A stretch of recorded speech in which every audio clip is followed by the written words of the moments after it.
So, Valentina Shevchenko versus Alexa Grasso for the women's flyweight title, 125-pound title, right? And before we break this down, I kind of want to talk about the state of the women's flyweight division right now because Tatiana Suarez just fought this past weekend and again looked dominant against Montana De La Rosa, right? And I know, like, I don't, this isn't shit talking on De La Rosa, but the UFC probably viewed that as like a warm-up fight to get her back on track, right? And now you've got this kind of interesting spot where you've got Erin Blanchfield, who just beat Andrade. She's ranked number 3 now, I believe. I think she stole her spot. Only 23 years old. Blanchfield kind of represents our next wave and generation of MMA. By the time she starts maturing in the next like 6 or 7 years as a martial artist, she's going to be really high level, and I think she represents the first of that new crop that's kind of be coming up behind her a little bit. But only 23 years old and just beat Andrade the way she did, man, you got to be feeling good about her UFC career, like her future career projection, right? I think she's on track to be a world champion at some point. Whether that's right now, I don't know. But you've got Manon Fiorot, I'm going to mispronounce her name, Manon Fiorot, whatever, she's up top. Valentina's obviously the champion. Alexa Grasso's fighting this weekend. You just saw Tyler Santos give Valentina some problems in the most recent fight. So you've got this interesting mix of talent up top where you saw Santos kind of start to expose some cracks in the game of Valentina, right? Like able to take her back in some of those grappling transitions, win those in spots where Valentina normally dominates. So we have people, Blanchfield, like I said, is our like the next wave. And I don't know how she does against a Grasso. I mean, Andrade is world-class, man. She just beat it. There's nothing else you can say. Andrade is world-class. But, like, it's just interesting because normally what happens in in divisions like this, especially with women, I feel this way all the time, especially with, like, Valentina's title defenses, there is, like, a lack of like, top-tier, top 5, top 10 talent, right? So the people that she gets fed, sometimes you get a prospect that comes through and they get thrown into the deep end of that pool a little bit too soon for girls. There's no actually I take that back. Like a lot of the times your top 3, top 5 is really well developed, but you don't have a strong middle class, right? So when you have somebody who's really promising, like say a Macy Barber or like somebody like that who starts coming through, they get thrown to really talented opponents sometimes too early. Like, I mean, she's a bad example because she's actually been doing pretty well and, like, just won her fight against, I think, Montana, right? Like, I don't know. My point is just it feels like the challengers for Valentina are never really worthy of fighting her because, like, again, she's run through all the people at the top, and now all you can do is throw in opponents from, like, that kind of, like, middle class area who you know aren't ready yet, and sometimes that means young opponents get fed in too early to fight higher end talent because there's just nobody to fill that gap for them to kind of get a natural career progression like the men's. Like my point is just like, I feel like I'm like convoluting this a little bit. All right. So in the men's division, 1 through 25 at 155 pounds are all going to be, that's like all world-class talent in my opinion. Like not like maybe not world championship caliber, obviously, but like you are going to get a lot of really good fights matching people up who are outside of the top 15, even outside of the top 10. You're going to get good fights when you stop putting rankings next to your names. Sometimes that happens in the women's divisions, but not that often. So my point is people come in who are really talented or they have a lot of hope for, and they blitz through 2 or 3 girls in the beginning. Now you have nobody in that like 20 to like 12, 10 range that you can slowly progress them against because none of those matchups are interesting for them and you know they're going to dominate them, right? So there's kind of this natural tendency to start pushing them towards the more talented end of the pool against more recognizable names, right? To start building their brand and building their name up. And also you just don't have a large selection of women to fill that middle class gap.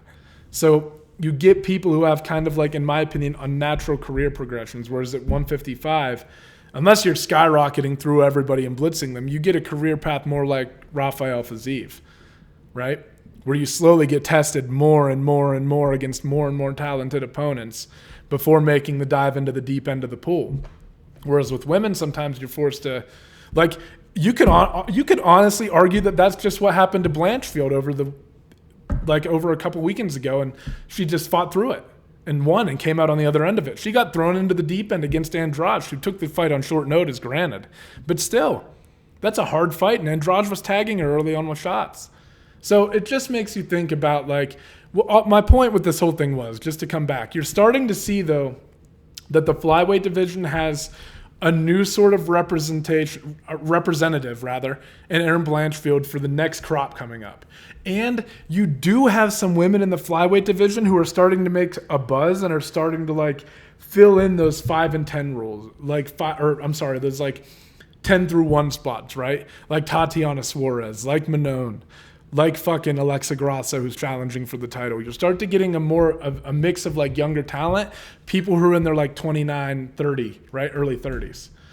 So I think that the women's flyweight division is finally in a spot now where it's not there yet, but it is starting to catch up with the men's divisions in terms of talent, right? It hasn't been around as long. Women's MMA hasn't been featured on the world scene in the UFC for as long as men's, obviously. So it's good to see that we're finally getting some really talented girls up at the top that feel like Tatiana Suarez feels like she could challenge for a title, right? Alexa Grasso is challenging for the title, big underdog this weekend, but again, really talented boxer. She's like, you're starting to get those people where you start having conversations around it maybe happening, right? So it's starting to happen, and the transition for women's MMA is starting to happen where you're seeing it get more and more skilled. Anyway, that ends my rant on all that, but let's break down this fight here. Valentina Shevchenko versus Grasso. Grasso is obviously a very gifted boxer. Really smooth with her hands, really good with her counters, really solid with her footwork, not out of position very often. I think that this fight we could end up seeing a lot of waiting going on because Alexa Grasso does like to counter, and Valentina is very content to not throw a lot of strikes and kind of pick her openings and kind of blitz you with some, like, combinations and kicks and stuff, right? She'll, like, kind of sit there and bounce up and down if she's, like, kind of standing in place waiting for her timing. And if Grasso's patient too, we could see a lot of, like, feeling out, especially early on in the fight. And I could see this being a fight where, like, okay, that we have seen Grasso do really well on the ground lately. I think she's much improved there.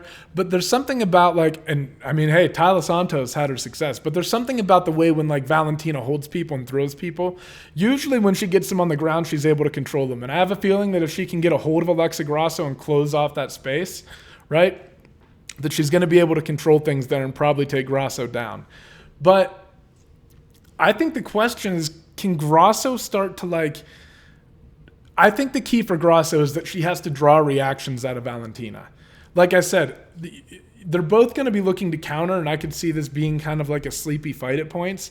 But if Grasso chooses to, like, start engaging and getting her hands going, right, just set up shots to draw counters out of Valentina and then get her own shots firing back, we could see Grasso start having some success on the feet. But when they start playing that patience game like that, if they start settling into a fight where they're both kind of, like, waiting on each other, Valentina is an expert at making her reads, even if it's a very small window of opportunity, and taking that. And she blitzes and her strikes are coming very fast. So she, like, scores points with them in the judges' minds, right? So I think Grasso, if she wants to win, has to fight a little bit aggressive. Has to be willing to crowd that space of Valentina, get her hands going, and, like I said, draw things out of Valentina so that she can counter herself. If she's not willing to stand in the pocket and trade with Valentina a little bit, I think it's going to be a hard fight for Grasso because, like I said, if she's waiting on Valentina, she's good at playing that patience game and waiting herself. She'll time her shots. She'll look for opportunities. She'll close the distance off. She'll land a timely takedown. She will do whatever it takes to have the big moment and win the round, right? That's why she's a world champion. She will, like, do what it takes to win. So for Grasso, I think Grasso kind of has to take the fight to Valentina, right?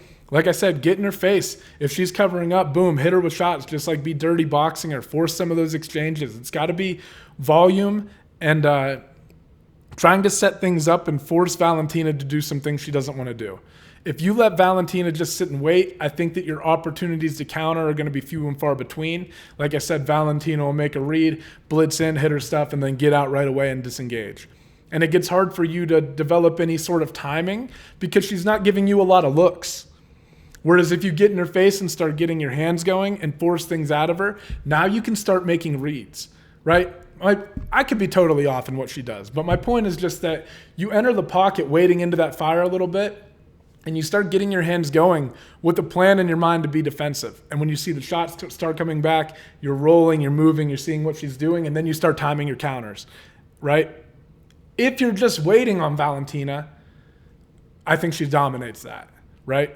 Who knows? Valentina might go out and put it on her and blitz her. And like I said, she might take her down, get her on the ground, smother her. But I think that we've seen some pretty good – I think the grappling transitions on the ground could be interesting. More interesting than people are thinking. And I think Grasso might be able to get back to her feet at times.